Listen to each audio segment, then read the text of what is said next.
Good morning, everyone. Happy Wednesday. My name is Maria. Welcome to Mosaic Maria. I'm in the kitchen today, and I'm just making a little green and beans Italian style.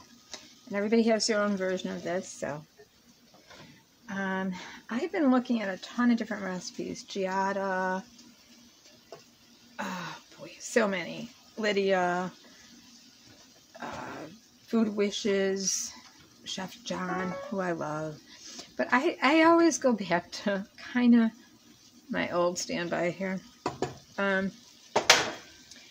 I typically like a bitter green, and escarole is a green that can be used, or a Swiss chard with it.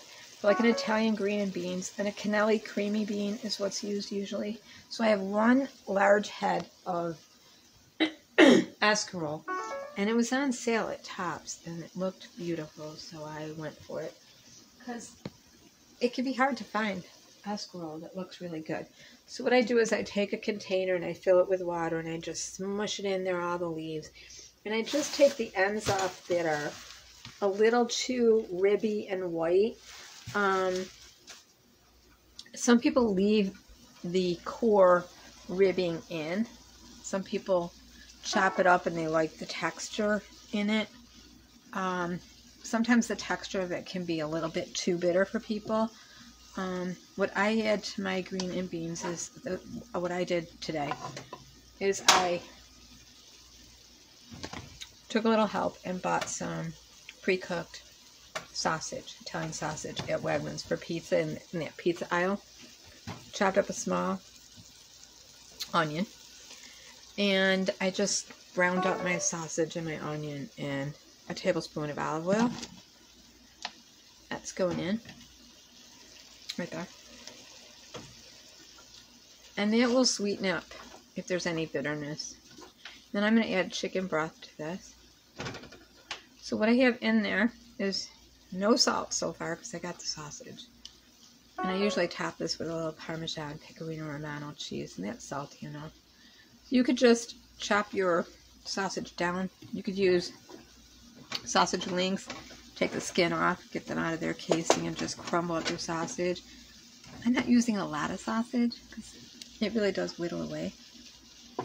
But I'd say about one very large head or two very large heads, about maybe 6 turkey sausage usually, Italian style. The Gianelli I get, usually the mild. And just chop down all your sausage. Right? And I put some chopped garlic in there. And that basically is just perfuming it. Because your garlic can get bitter too. Everything's on medium. This is kind of my hot burner, so. I put a little bit of crushed hot pepper in it. A little bit of oregano. And the zest of a lemon. 1 lemon. I used 1 packet of sodium-free chicken bouillon. Now, if you have your homemade chicken bouillon, use that. And then I'm using 33% less sodium Wegmans. It's going in there. And I might add some water to it. So we're going to cook it for a while. I am going to add some water to it because I have that packet. So 1 cup. Right. And then I have canned cannelli beans. I just give them a quick rinse. I leave a little bit of the goopy stuff on it because it adds to the creaminess. And that's it. You could go in and get the goopy. I'm going to do that. Scrape out the bottom. Some of my greens I'm still going to add in there as it's cooking. Isn't that beautiful? So this is just going to cook down a little bit more. And I'll add some more of my greens that I took out and washed. And just wasn't sure if it would be too bitter or not. And just let that cook down. Put a little Pecorino Romano on it. And you've got greens and beans. And it's beautiful. So just let it come to a boil and then simmer well, not a vigorous boil, but just bring it to like a little boil. And I haven't put any salt in it or anything because you don't need it. The lemon just kind of brightens it up. You would think if you got a green that's a little bitter, it might make it more bitter, but I find it doesn't. So if you just do the zest of the lemon, or just a little squeeze of a half of a lemon, it's plenty for 1 head of escarole. With the garlic, it just brightens up the bitter greens, I find. And it's the way my grandmother taught me to make it, so I kind of stick to what I know. But I look at other recipes to get ideas. If you wanted to turn this into a soup, you would just add more chicken broth, a little bit of carrot, onion, and maybe just throw some acisa de pipi in it, or rosa marina, or ditalina. I'll do a little tiny, short pasta. Right? Nothing smells better. Ooh, smells good. So I used Tops Carlini olive oil. And I have some Wegmans extra virgin olive oil that I'm going to top this with when it's done, just a little bit. And just Spice Classic crushed pepper and fresh fine oregano. If you have the fresh stuff, go with the fresh stuff. But that's it. Just stick a lid on it. Let it come to a boil. If you need to add more water, if you wanted to make it into a soup, you could even throw potatoes in there. You know, make it your own. You could throw little tiny meatballs in there. Sort of like an Italian wedding. It's just escarole. But I'm going to pick through here and grab some of my green out of there and keep throwing it in because I wanted to get the ribbing out. So that's it. That's it. And I used a little bit of chopped garlic already chopped for me. Yep, I did. I take a little help from the store because why not? Now, if my dad was alive, he would want a lot more beans in that. I was thinking about him today. He would want a lot more beans, like maybe the beans would be being soaked. They would be the dry beans soaked overnight. A whole package, and maybe 2 or 3 heads of greens, right? And I tried to find a recipe that was really similar to my dad's that we used to make at the restaurant, and this was pretty much it. Only he would dice up a little anchovy and put it in there, along with a little prosciutto. I have a little bit of the heel of Reggiano Parmesan, so I'm going to stick that in there and let it just do its thing and get more creamy. That will take care of the salt. You don't need to put any salt in it. And you know, people don't eat large amounts of it. They just eat a little bit. It's good. It's yummy. So let it come to a boil. Simmer it for about 30 minutes with your little heel of your Pecorino Romano, or I'd probably use Reggiano Parmesan or Pecorino Romano heel, or just the fillet of a little tiny bit of anchovy, or you could take a little prosciutto or speck or pancetta and just throw it in there, and it's all kinds of yummy. So I hope you'll try this recipe, and if you do, let me know how you like it. Have a nice day, everyone. Thanks again. Greens and beans Italian style with a little bit of sausage in it. Really good. Especially for today. It's kind of weird out there. It's hot, but see my little red pepper flakes floating around. They're calling to me. It's just a nice Italian comfort food. But every culture has their own version. Some people use, dandelions. Some people use collard greens, mustard greens. Everybody has their own version. It's kind of a gray day. And I woke up, and it's been like this all day. I've been thinking, do we have smoky air today? Because it's not raining. It's really dank and dark. So I thought it's a good day to cook. Good day to cook. It's always a good day to cook, but it's my day off, so I didn't really want to cook. I don't know, I got some bananas turning. I'm not sure what I want to do with them. Yeah. Maybe just make a smoothie. So, while that's coming to a boil, I'll quickly let you know the meal plan I'm doing.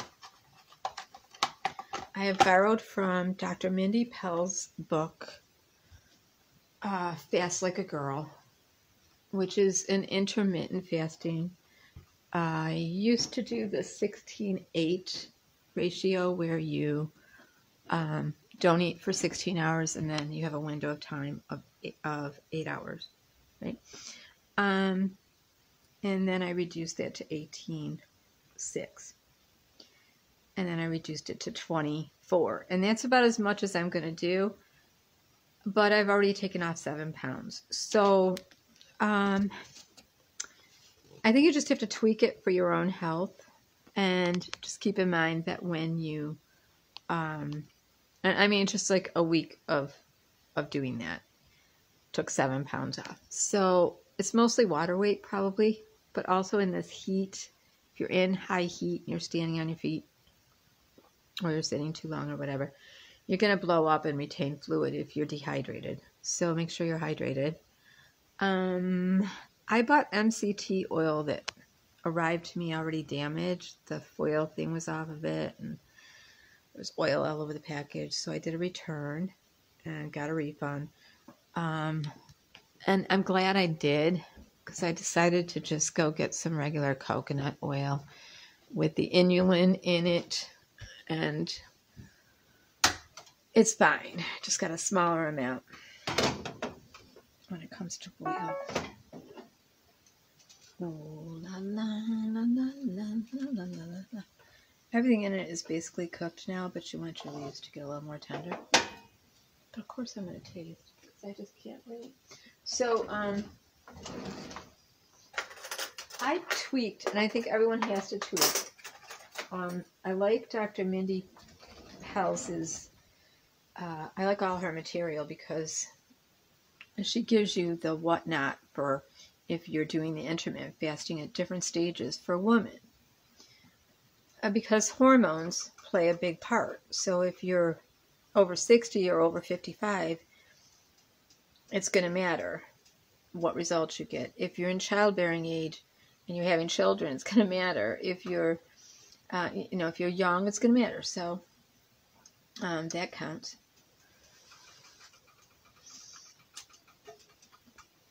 Oh, yeah.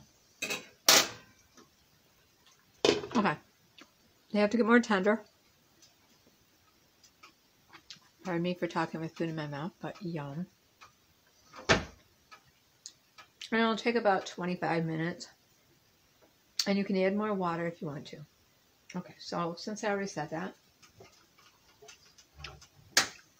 I'll walk away. The book I got is, and I have a workbook that's really good. It goes with it. Hi, baby. You holding up the book? Justin.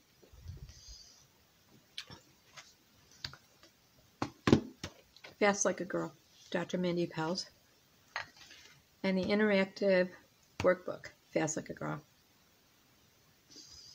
Now, what I want to say, I don't want to be rude when I say it. I don't want anyone to think I'm being, shady or putting anybody down. I'm not. I watch a ton of videos on the wonders of fasting. Intermittent fasting. Oh, what they know about the time of day we eat. And the difference between the 7-day fast, the 21-day fast, the 36-hour fast, when you reach autophagy, when you reach ketosis. You need to be careful if you're pre-diabetic because you don't want to be spilling too many ketones. This is something that my mother knew. My mother was a type 1 diabetic. She was diabetic. And she was insulin dependent on 3 shots a day. In 1975, I found a book that she was hiding in her underwear drawer called Fasting, The Ultimate Diet by Dr. Alan Cott. And everything that's in this, I'm going to show you how old it is. Just one thing I took from my mother when she passed away. My mother was brittle diabetic. They used to call it brittle diabetic when they were dependent on more than 2 shots a day. So she would go into ketoacidosis. She would have all these problems. She would adjust her insulin often to what she was going to eat. She played with it. Family members said she played with it. Well, she did. But she learned something. When she was in the hospital, she realized that they didn't have to give her the insulin if she didn't eat. And they were doing it in time stages, like short amounts of time, where they were giving her insulin as a treatment. She was in a mental hospital for, probably was nervous exhaustion, and probably a little bit of, you don't want to boil. So just when it comes to a boil, take your lid off and just let simmer. Simmer. So I have a hard time finding simmer here because it's my hot burner. So I'm going to bring it all the way down. And just, you want like a little whirlpool, just a little bit of a, around the sides.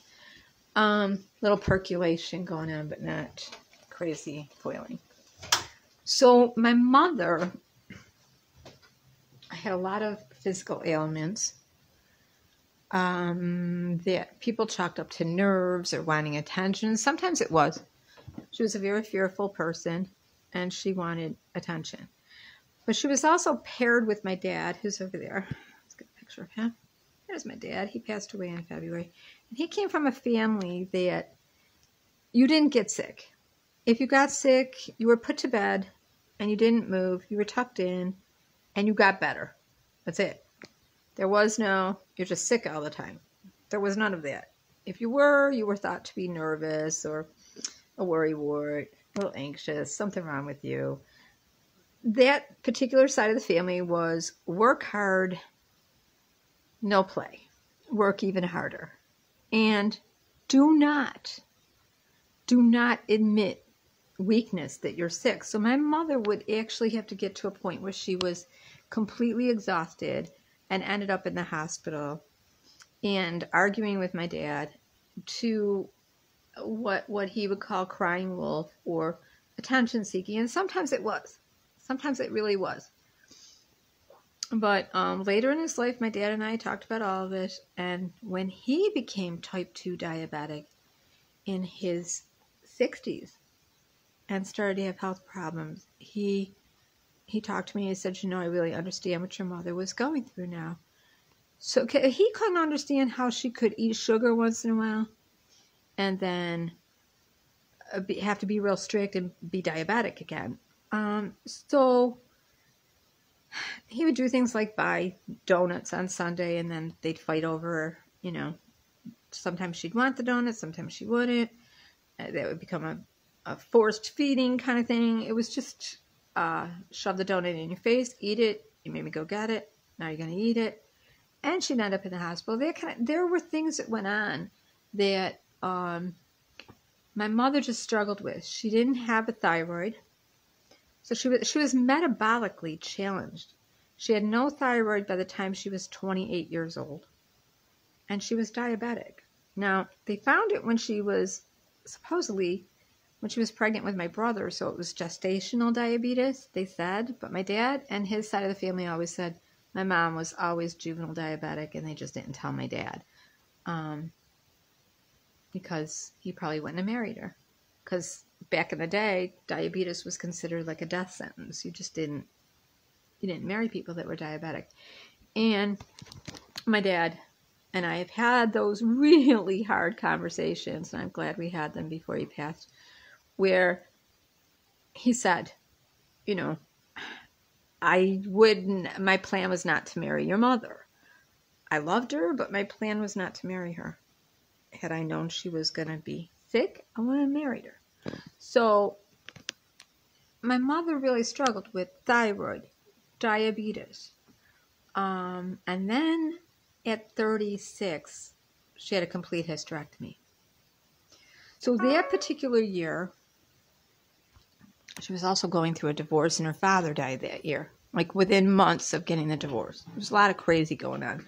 So I do feel for my mother now, and I feel for my dad too, because the folklore and legend that you grow up learning from different sides of the family that is just hearsay is not say. You don't know. So you got to put yourself in their shoes. So I remember when I was 12 to 14 years old, I started seeing this book around. She had gotten out of the hospital in 1965. She went to see a new psychiatrist who was also an endocrinologist. And he told her about this book. He said, Cecilia, when you were in the hospital, they were withholding insulin from you and then giving you large doses of it. They were withholding food. They were literally, I remember my grandmother, my mother's mother, crying and screaming and yelling over, they can't keep her in the hospital because if they starve her, she'll die. She has to eat. She's a diabetic. What they actually did was they took her off of food. And she didn't need the insulin. And she went long periods of time of not needing insulin. So were they curing diabetes? Were they researching? They really didn't know. So that's why we hear all the good results about type 2 diabetes, intermittent fasting, 36-hour fasts. Dr. Mindy Pelz talks about, excuse me, if you can get to 36 hours, you're getting to the point where you're burning that belly fat, that visceral, that brown fat that is hard to get to. But then you wouldn't keep doing it. If you kept doing it, you would actually gain the weight back. So there's nothing new. This has become a fad and it's a brand and everybody's influencing over the wonders of fasting. My mother was like, this is the answer. She hid it under her underwear in her underwear drawer, sent me in to get a piece of underwear for her one day. I came upon it and I started reading it right away. At that age, I was like, is today the day you start to lose weight? You're on 100 pounds with the Ultimate Diet. You know, between 12 and 14, you got the curves, the hips, the thighs. Fasting, the Ultimate Diet. Starting today, you can begin the Ultimate Diet when you fast. You eat nothing at all and lose weight the quickest, easiest possible, up to 20 pounds in a week. You may lose up to 5 in one day. It goes on and on with the benefits of fasting. Same benefits here. Same benefits in all the podcasts you hear about. They knew this way back here. They knew it. Brief history of fasting. They talk about who fasted for what, when. It goes all the way back to the Bible days. So let's go back to where it originated. In the Bible, there was the Daniel fast, the David fast, the Joshua fast, the Rebecca fast, the Esther fast, the Isaiah fast, and Jesus. Okay, so prayer and fasting, key to the impossible. When you add prayer to your fasting, and this just talks about all the different ways that people fasted, Elijah, all these different ways. And again, it's in this book, Ezekiel, the End Time Prophet. I've been reading these two books for years, coupling it with Fasting by Dr. Alan Kott. When Dr. Alan Kott's book came out, there were people that were saying he was a quack. They tried to have the book banned. There were regular doctors were like, are you kidding me? Especially endocrinologists. They were like, no, because there was a group of doctors that was looking for all these things that helped people. And fasting helped stop seizures. It helped with your sleep. It helped with your nerves. It helped your gut get reset. It helped with your metabolism, reset it. It helped with any part of your body that had inflammation. That part would rear up when you were getting on 36 to 48 hours of fasting. And that would be your area that was detoxing and needed attention. Maybe you always carry your pain in your neck or your back, or your kidneys always flare up, or you get migraine headaches. You're going to probably experience that during a fast. But then it goes away, and guess what? Then it stays away. Or allergies. There's all kinds of things that fasting is good for. But it's nothing new. It was in that book. So I watched the podcasters and the master classes and the influencers on YouTube and all over talk about the wonders of fasting as if they've discovered something, and they really haven't. The switch over to ketosis, the switch over to fat burning, it was all in that book. It was all in that book. And my mother knew it. And boy, she chased me around the house when she saw I had that book. She wanted to get it back. Oh, that's a spam call. And so, you know, I left it alone, but I remembered it when she passed away, and sure enough, she still had it in her underwear drawer. And that's what I took. That one little book. She had said I could have it. She said, when I die, you can have the book. But she was always afraid my grandmother, the people in the family, would find the book and then say, Cecilia, you need to eat. You're diabetic. You're making yourself sick if anything happened to her. But actually, she found a way to control her thyroid, manage it. Her thyroid, she found a way to not have to take Premarin, Synthroid every day, and Levoxin, and all these nerve pills. She found a way to manage her health by fasting. And in an Italian family with a mother that was used to taking care of her like my grandmother was, and really hovering kind of, who was always needed. And my dad's side of the family, who always was like, the doctor's right, the doctor's a God. You listen to the doctor, you're making yourself sick. She was terrified to have that. But that's exactly what they did to her in the hospital. I'm going to try some again.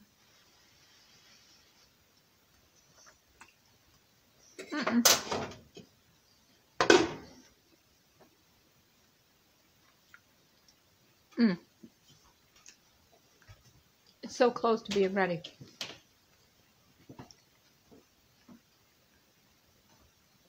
It needs to simmer a little more. And pardon me for talking with food in my mouth. It just needs to simmer a little bit. And then, I don't know. I mean, some people put nutmeg in it. Some people put a little cinnamon in it. My mom's mom used to put cinnamon in her greens and beans, which I thought was interesting. Or a little brown sugar. But I don't like that. I like it a little on the tart side, and a little chew to it. Tender, but a little chew to it. Cooking it will take most of the bitterness out of it.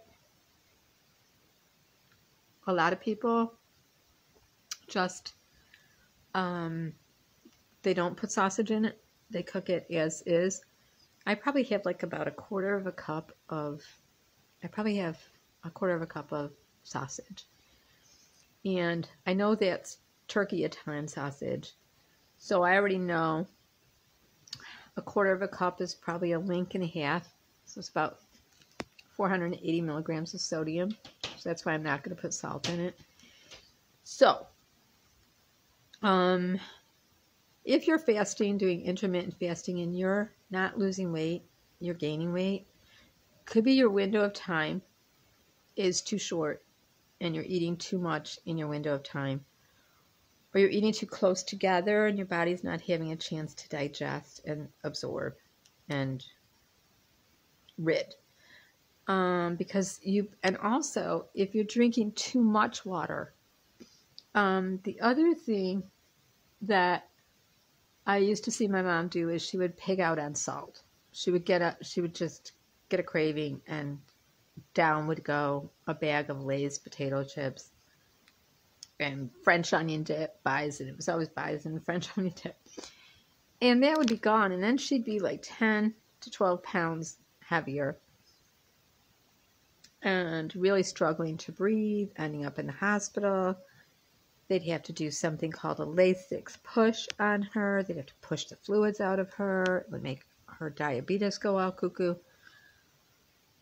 Her kidneys have to work extra hard. So, I wouldn't say avoid salt, but salt is in everything.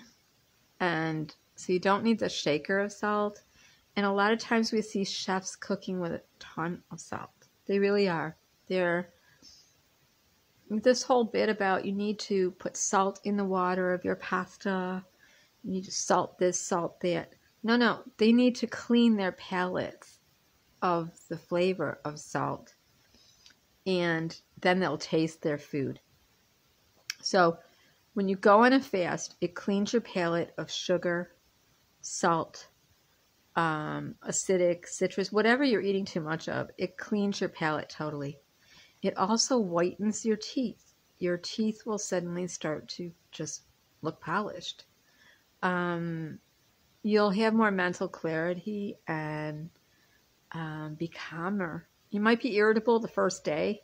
You might have a headache the first day. You might get lightheaded the first day.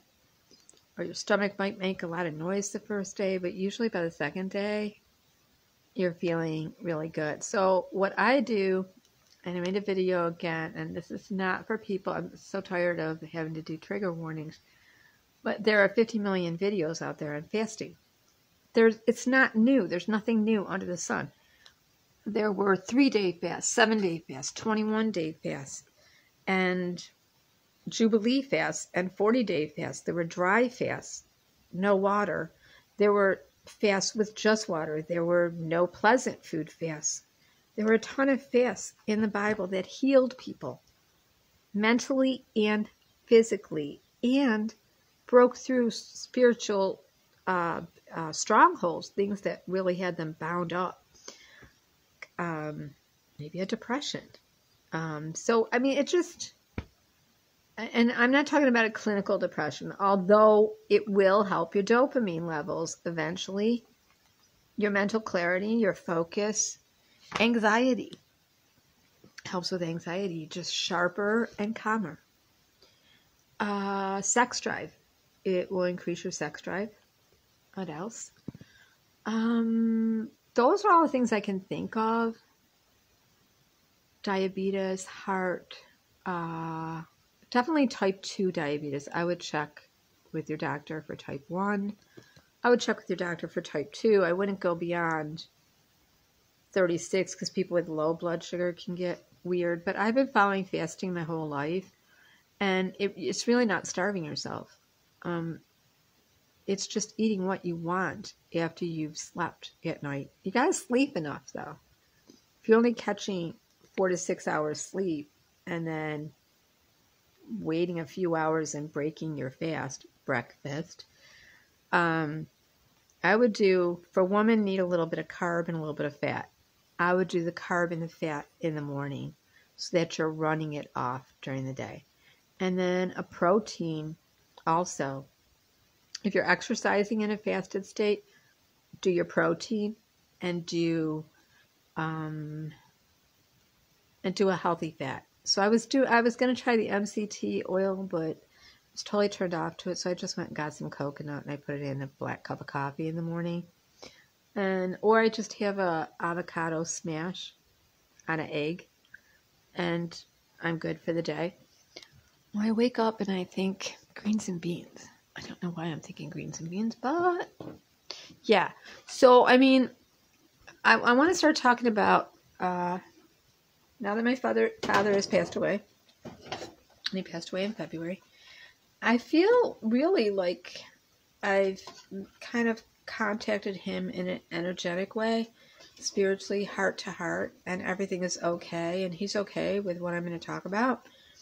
And basically what I'm going to talk about is how he learned from his parents, and this is kind of like that song, Mike and the Mechanics. Every generation blames the one before, and all of their frustrations come knocking at your door. Okay? I didn't get to see him, you know, in the living years. Say what needs to be said in the living years. Don't avoid each other in the living years. The other thing I wanted to say is there's toxic positivity out there. There's also toxic boundary setting. And influencers are all over the place with boundaries, boundaries, boundaries. Boundaries can destroy a family. There's healthy boundaries, and then there's crazy boundaries. Look at your motive for why you're making a boundary. Are you afraid of a confrontation? Are you avoiding